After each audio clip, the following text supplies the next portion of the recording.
Take one.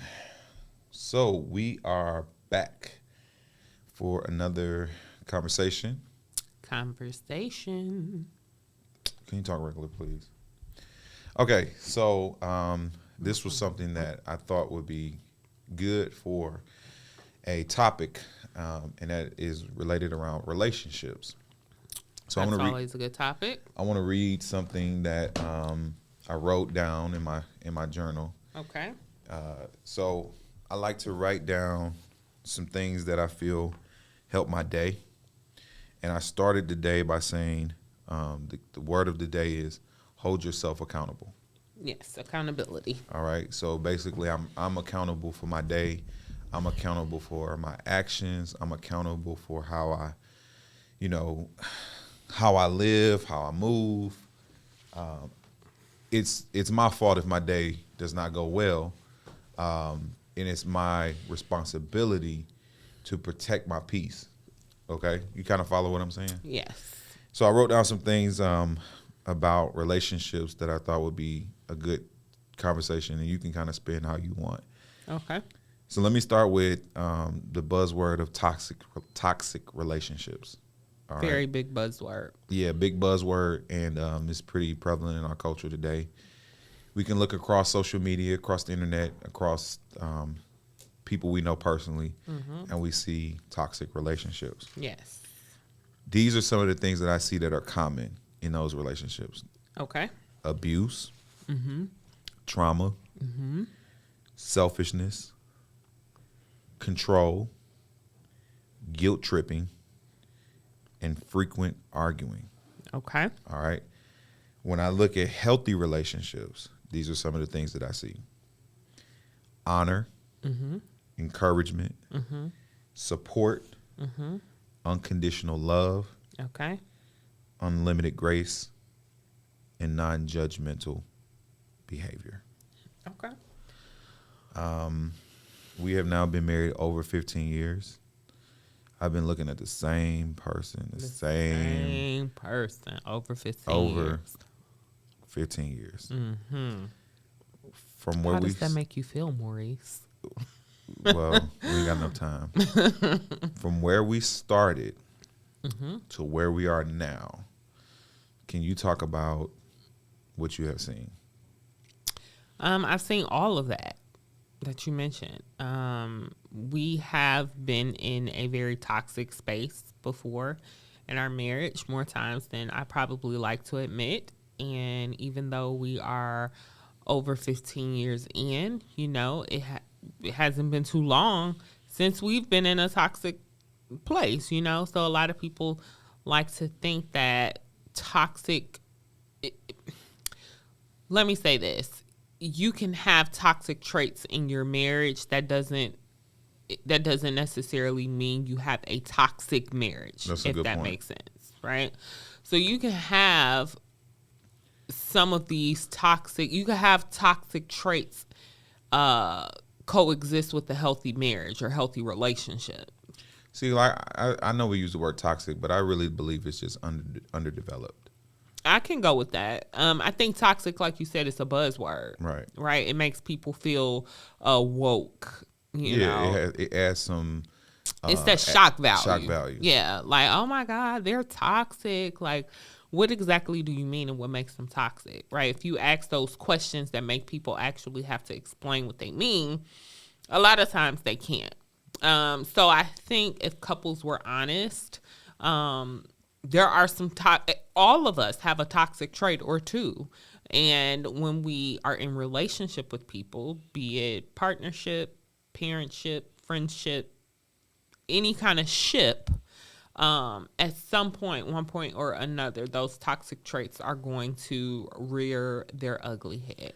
Yeah, because again, the word I like to use is underdeveloped. And we're human. And so you don't know every area that you need to be tip-top Develop, shape honed, in until you start getting involved with the person. Correct. Like when we first got married, even before we got married, Oh, there was the control, right? yes. You remember when you were trying to go somewhere with your girls, and You quarterback I was like, You staying home. Yes. And he was like, no, player, ain't gonna happen. Yeah. And so we learned very quickly on both of us are strong-willed people, but Yes.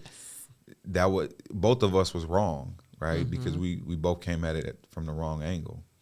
So whereas today, we'd be like, bye, see you later. Right. 15 years later, it's like, you sure you don't want to go? But not that we don't enjoy each other's presence, but we also understand the need for space. And let me speak to that point. You said we understand the need for space. I think couples have this thing where individuality is not a thing. Individuality,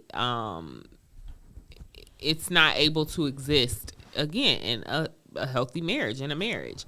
I think our marriage does well in the sense that we believe in interdependence, where you're not necessarily this independent individual living your best life, doing your own thing, but you're an individual who we depend on each other, but we also realize and understand that there's life outside of each other. Exactly.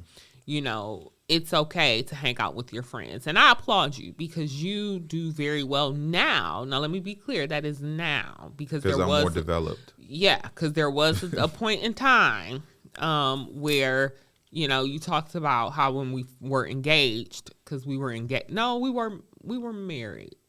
We were engaged, I think. Where you was like, you ain't going nowhere. You showed this controlling, possessive side. And even though the outfit changed, right, that control still remained the same until you developed that side of you. And to the guys out there listening, let me tell you what I developed. Number one, I worked on myself. And I started to ask the question, why am I not okay with a person being who they are, who they really are? So one of the things that you have to do is check yourself when you're in a relationship is, I don't own this person. They're not my property. Correct. Your house is your property. Your car may be your property, but your spouse, your girlfriend, these are not people you own. And we see this a lot with young couples that we've mentored in the past, right? They have this ownership thing. We see it a lot with older couples. Yeah, honestly. So that is some of the things. That's one of the things that I did for myself is to work on me and challenging my belief systems. And where I got that belief system was, I'm going to go ahead and say it. I got it from my former pastor. I got it from my father. You know what I'm saying? I got it from that older generation. What did you get from them? That control, ownership. Okay, gotcha. My way or the highway. Come into it. You better be strong or she gonna run over you. Gotcha. You better let her know who's boss or this or that. The problem is I married somebody who wants to live in their own skin. Who's not about that life. But even if a person is not a strong-minded person, you still shouldn't treat nobody that way. Right. So that's what I would say is I worked on me. I spent time off of social media, off of, away from my friends, by myself with God. Lord created me a clean heart type of moments. And in creating that, he revealed to me, is you. You want her to be better, but you don't want to be better. Right. Like I said, we both had to get to a point. I think from the jump, I was very I've always been okay with you being independent. Interdependent. Let me not say independent because, somebody will hear this and be like, oh my God, the Webbs, they're like, people are very judgmental of other people's marriages and what works for other couples. And they're underdeveloped. Right. What works for one couple doesn't necessarily work for another. So what works well for us, another couple may look at it and be like, yeah, no, that's not how I'm going to run my house. And that's cool. Because we have had couples where we look at their marriage and be like, could never be us. that just doesn't work for our marriage. That doesn't mean that's a slight or a judgment to yours. It different just strokes means for different absolutely. folks. It just means what works for yours wouldn't cut it over here in the web home. So, yeah, shout out to you, because I think, like I said, you have grown a lot in that interdependent state, where before it would be, oh my God, I don't want to tell him. I want to hang out with my girlfriends, or, oh my goodness, let alone go out of town with them, because it's going to be attitude backlash, a problem. Now it's like, oh, you need any money? Yeah, because I understand that you need that. You, even if you didn't need it, if you just wanted to do it, you are your own person. Right. Like, as an adult, we have to get out of making our significant other feel like they can't do anything or be themselves because, I don't trust him, or I don't trust. It's not our responsibility to manage another person's behavior. And let me say this too. When you allow a person to be themselves in your marriage or relationship, a lot of times you get a better version of that person. Because when they feel like they have to, and that's in any relationship, honestly, when you allow a person to be 100% themselves, be authentically who they are, you get a better version of them. You get to see what you're truly dealing with. I say all the time, you don't know how to remedy a situation with the person if you don't know the person. Yeah. And the only way to know the person is to allow them to be themselves. And so that's why I always try to live in that space with you, with our kids, with my friends. Be who you are. If you're a cusser, cuss. So I know how to. Now, I'm not encouraging you to cuss. Let me be clear. I'm not encouraging anybody to cuss. But what I am saying is, if that is who you are, be that. So I know how to deal with you accordingly. Don't sell me a dream that, oh my gosh, I never say bad words, and I'm such a stand-up citizen of the community. And then the more I get to know you, I find out that, no, you're really a potty mouth, and no, you really have some issues. And so now we're a year into the relationship, and I got to figure out, do I really want to keep this relationship with this person because who I thought they were, they really aren't, right? Versus just coming out the gate with who you are, showing me who you are, showing me those qualities, so that I can make a call from the jump. Does that make sense? Yeah, but that's hard to do. It's hard. Maybe so, but it's necessary. Because you put on your best self because you think that means you're going to get more from another person. And right? again, this is another area you don't of get the best version of a person when you. Okay, so maybe relationships are not working right because people are still putting on this front. Absolutely. Even in the relationship. They call it their representative. Even in the relationship, they've already decided they're going to be together, but then they're still putting on. Absolutely, because now I've shown you my representative for the last 6 months. I can't go back to. How do I take all this off? All this, we'll call it makeup. How do I strip myself of all this makeup, of all these things that I made, this facade? How do I strip myself of that now? We're 6 months in. Now I'm afraid I'm going to lose you if I really show you who I am. Where if I just showed you who I was out of the gate. Yeah, exactly. We would have either A, never gotten this far, right? And I wouldn't be afraid to lose you. Or B, we would still be this far, but you would know who I am and how to deal with me accordingly. And I'm confident and comfortable in the fact that you love me despite all my mess. Yeah. Right? And who you are today, and I'm speaking specifically to you, hasn't really changed much in a negative way. Like, you've changed more positively than negatively. Mm-hmm. And that's because we didn't start really from a real fake place. Right. I showed you who I was in the beginning. One, we met in a place where we met in college, but you wasn't lying to me about what you was trying to do with your life. Right. You said, "Hey, look, I'm trying to be about God's business. I'm trying to do, you know what I'm saying? Like, my friend, like, everything lined up. The people you hung out with wasn't contradictory to what you was trying to do with your lifestyle. Mm-hmm. You didn't speak a different way around certain people that you did around me. Right. You kept it 100 from the jump. Across the board. And so as we got to know each other more, yes, we had underdeveloped or toxic things going on in our relationship. They oftentimes was really just more we got married young. Very. We got married young, and you don't know who you really are. Mm-hmm. But people don't want to know who they really are. And you hear me preaching this a lot now because I'm like, yo, people need to like spend time with themselves. And that's another good point. You can't present a self to people when you don't know who that self is for yourself. Like I can't give you an authentic version of me if I don't know what an authentic version of me actually looks like.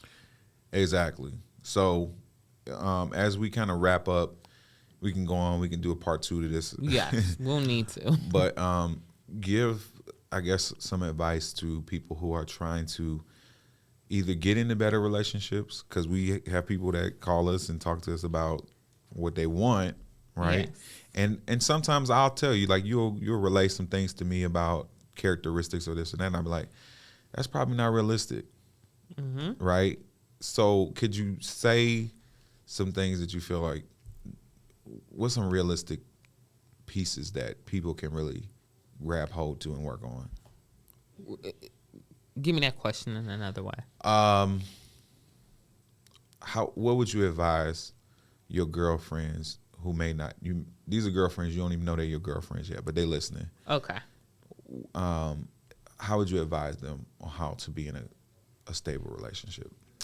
How would I advise my girlfriends to be in a stable relationship? Will show up authentically from the jump. Like, don't, and again, easier said than done, but don't come out the gate with a representative, because again, you start liking this guy, you're really digging him, but you haven't shown him who you really are. And so now you're 6 months in and you really, really want to be with this guy.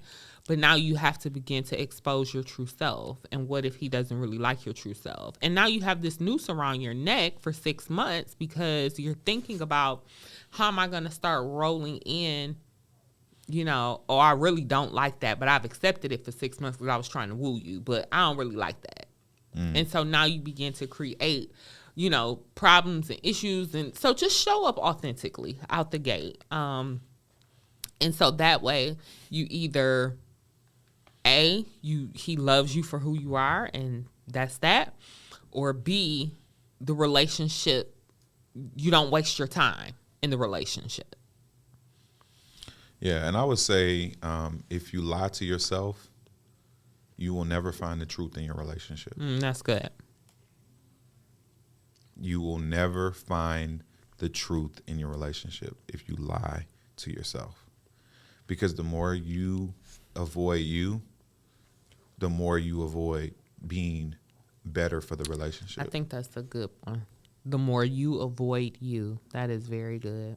So if you want a better relationship, it starts with a better you. I like it. If you are a person that in your last relationship you was judgmental, work on that.